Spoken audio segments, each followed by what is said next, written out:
арслан намын бүлэг хойшлуулъя гэж юм бичиг ирүүлж байна. Арслан намын бүлэг туулголоо аврыг гэдэг тогтоолын төслийг хэлцмээргүй байна. Засгийн газар нь уг асуудлыг хойшлуулчихад байгаа. Арслан намч асуудлынхаа утгыг ойлгоогүй юм бичиг ирүүлж байгаа. Тэгэхээр за тэгвэл бүлэг хуралдаад бид энэ туулголтой холбоотой асуудлыг хэлцгээ болоод хойшлуулъя. Үлдсэн 20 асуудлаа хэлцээ гэсэн хурлын дарга энэ засаг захиргааны нэгжийн хуулийг бүдүүлгээр зөрчөөд өөрөө ганцаархнаа захирамж гаргаад хурлыг хойшлууллаа гэдэг захирамж гаргаад ингэ яваад гисэн.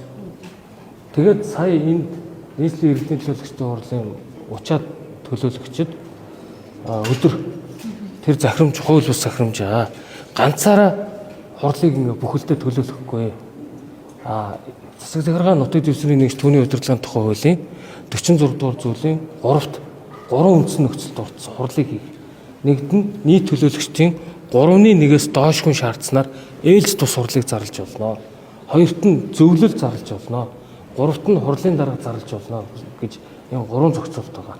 Тийм учраас ерөөсөө одоо бид иргэдийн хурлаа цаашаа хэвийн тасралтгүй үргэлжлүүлэх үүднээс нийт төлөөлөгчдийн одоо 60-70 орчим хувийн саналаар ээлж тус хурлыг зарлан хуралдуулъя гэдэг ийм одоо өрх хүчгийг хурлын ажлын албанд хөрвүүлээд одоо хурлын тангимд орох гэж байна.